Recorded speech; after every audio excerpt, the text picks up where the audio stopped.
जी आप देख सकते हैं इस समय हम टीओ विधानसभा में मौजूद है और यहाँ पर योगी आदित्यनाथ पहुँच चुके हैं। जिस तरह से आप देख सकते हैं कि यहाँ पर बड़ी संख्या में जनता आज योगी आदित्यनाथ को सुनने के लिए पहुँची है और कुछ ही पल में यहाँ लोगों के बीच योगी आदित्यनाथ होंगे।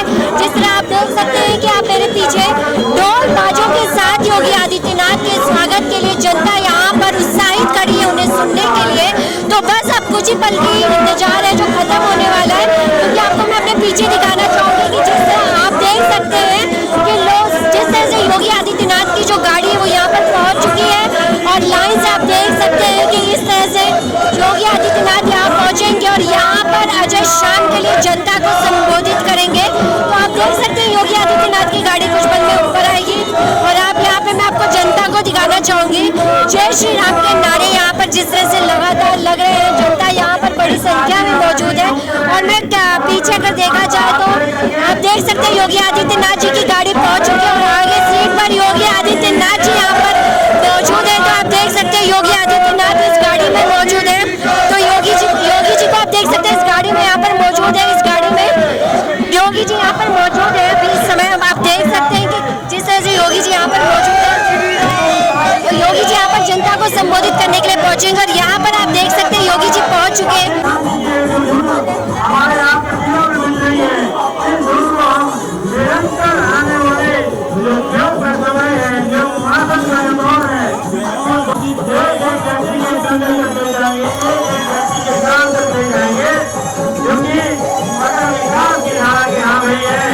भारतीय जनता पार्टी है भाई है, भारतीय जनता पार्टी है।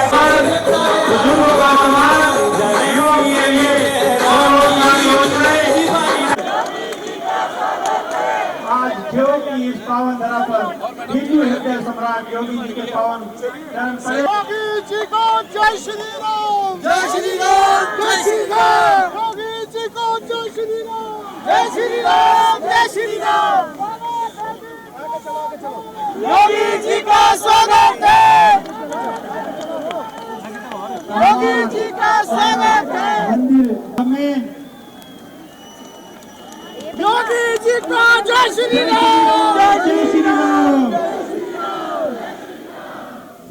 उत्तर प्रदेश के नहीं पूरे भारतवर्ष के लोकप्रिय नेता हिंदू हृदय सम्राट आदरणीय योगी आदित्यनाथ जी, मंच पर विराजमान उत्तराखंड के स्वास्थ्य शिक्षा मंत्री डॉक्टर धन सिंह रावत जी, मंच पर विराजमान श्रीमान पुरुषोत्तम गुलेरिया जी संसदीय क्षेत्र के प्रभारी हैं।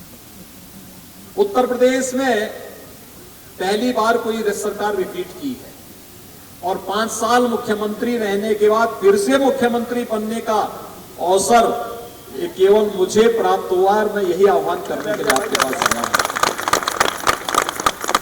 कल उत्तराखंड की अकल स्थापना दिवस है और उत्तराखंड में उनके मार्गदर्शन में वहां पर धामी जी की सरकार ने, भारतीय जनता पार्टी की सरकार ने फिर से रिपीट किया है। और मैं कह सकता हूं कि जब 8 दिसंबर को परिणाम आएंगे तो भाइयों बहनों में विश्वास के साथ कह सकता हूं कि हिमाचल प्रदेश फिर से भारतीय जनता पार्टी की सरकार को यहां लाने का कार्य करेगा और यही आह्वान करने के लिए मैं आपके बीच आया हूं। भाइयों बहनों,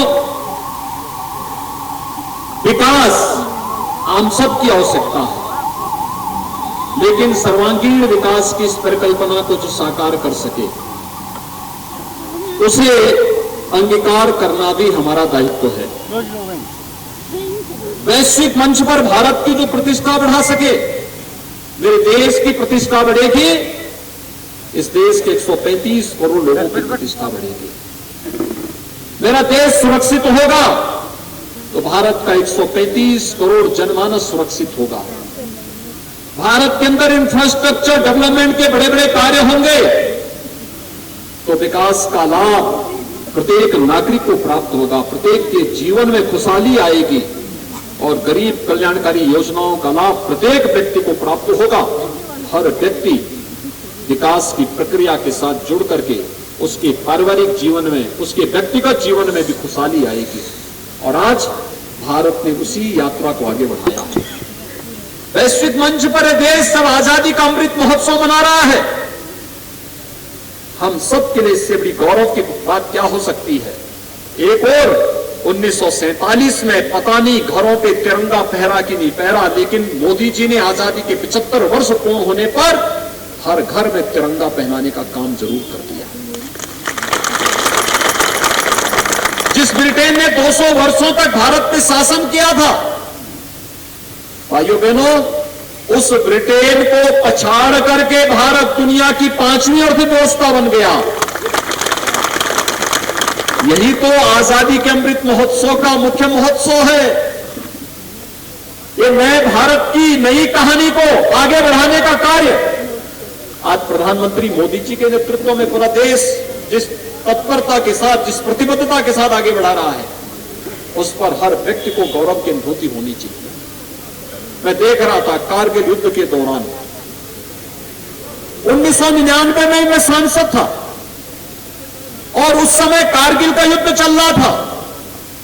हिमाचल का एक एक वीर योद्धा देश की सीमाओं पर देश की रक्षा के लिए लड़ रहा था और मुझे आश्चर्य होता है, देवभूमि से जब ठियोग से पिछली बार एक कम्युनिस्ट व्यक्ति चुनाव जीत के गया तो मैं माथा पकड़ के रह गया कि देवभूमि में कहां से इस प्रकार के कालनेमी आ जाते हैं।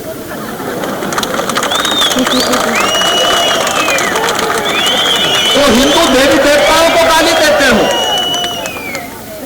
पूजा पद्धति को नकारते हो, आस्था के साथ खिलवाड़ करते हो। यह देश तो आस्था का देश है।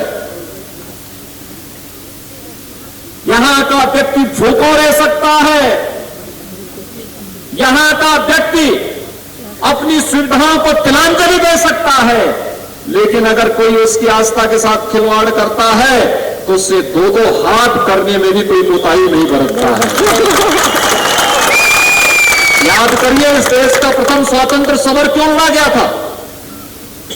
क्योंकि ब्रिटिशर जब तक एक व्यापारी के रूप में शासन करते रहे तब तक भारत की जनता चुपचाप सहन करती रही, लेकिन जब उन्होंने गाय और सूअर की चर्बी के बने हुए कारतूस भारत के जवानों को दिए तो उन्होंने इस कारतूस चलाने से इनकार कर दिया और जो बंदूक की नोक पहले जनता पर चलती थी वही बंदूक ब्रिटिशर पर वापस तन गई थी। यह है भारत।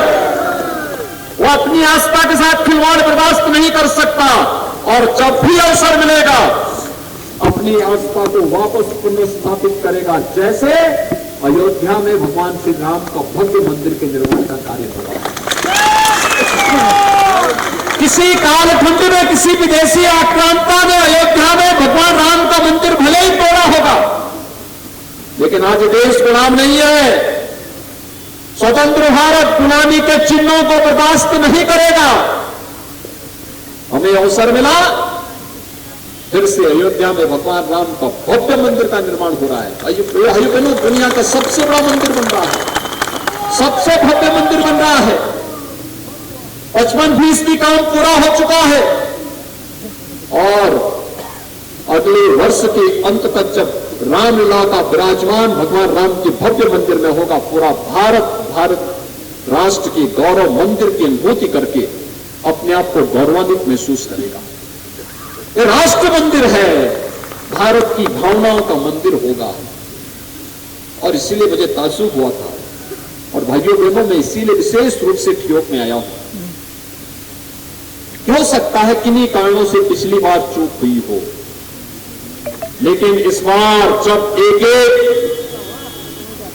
रीति को बदलने की कार्रवाई हो रही है तो ठियोग कहीं चूकेगा नहीं, अपना चूक निशाना मारेगा और कमल का फूल खिलाने का काम यहां पर करेगा। भाइयों बहनों, संकट के समय जो आपका सहयोगी हो वही सच्चा हितैषी है।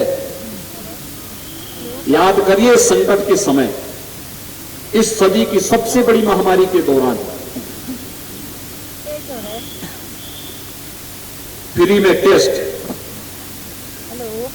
फ्री में उपचार, फ्री में वैक्सीन, एक एक वैक्सीन के अंतर्राष्ट्रीय बाजार में जो कीमत थी 5,000 रुपया थी,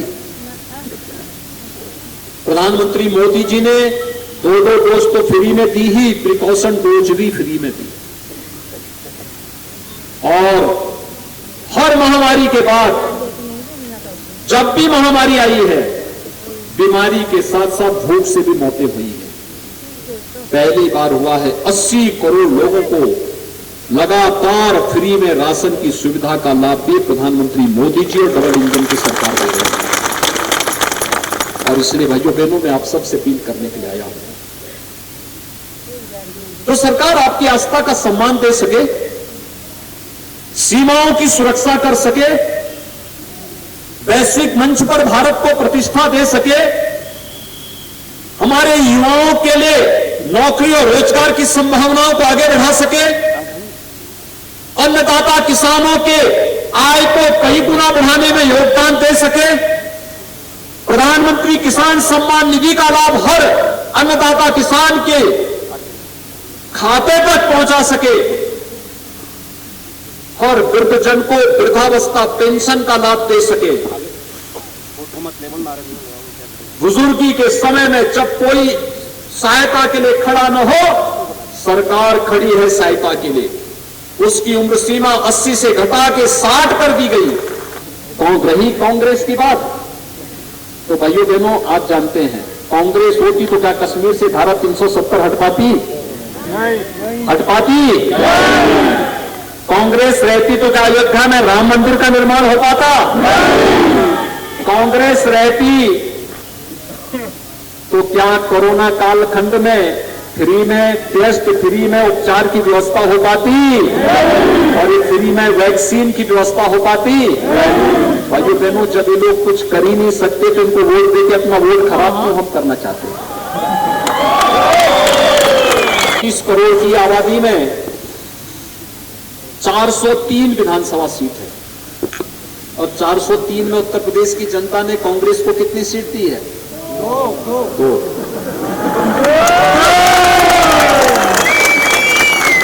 मात्र 2। राम नाम सत्य के लिए भी 4 लोग चाहिए होते हैं। उत्तर प्रदेश की जनता उसे इस लायक भी नहीं समझती कि अंतिम यात्रा को पूरा कर सके। और इसलिए भाइयों बहनों, मेरी आप सबसे अपील होगी, सबसे अपील होगी कि विकसित भारत की परिकल्पना को साकार करने के लिए,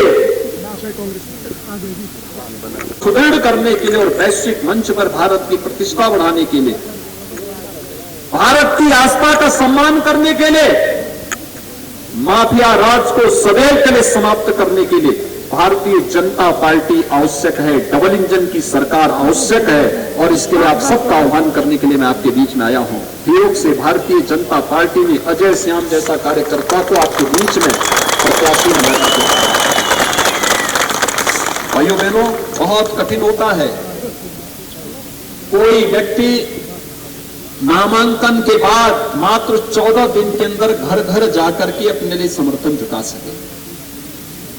आप सबकी जिम्मेदारी होगी। 12 नवंबर को चुनाव होने हैं और 12 नवंबर के चुनाव के पहले मात्र प्रचार के लिए 2 दिन बाकी है। आप सबसे मेरी अपील होगी, घर घर जाकर के स्वयं अजय श्याम बन करके भारतीय जनता पार्टी के कमल चुनाव चिन्ह के लिए आप सब वोट मांगे। आप सहमत हैं? सभी लोग सहमत हैं? को यहां से करेंगे लोग में कमल खिलेगा ना? सहमत हैं? तो मेरे साथ माता की, भारत माता की। आप देख रहे हैं सक्षम न्यूज इंडिया, सबसे पहले सबसे तेज।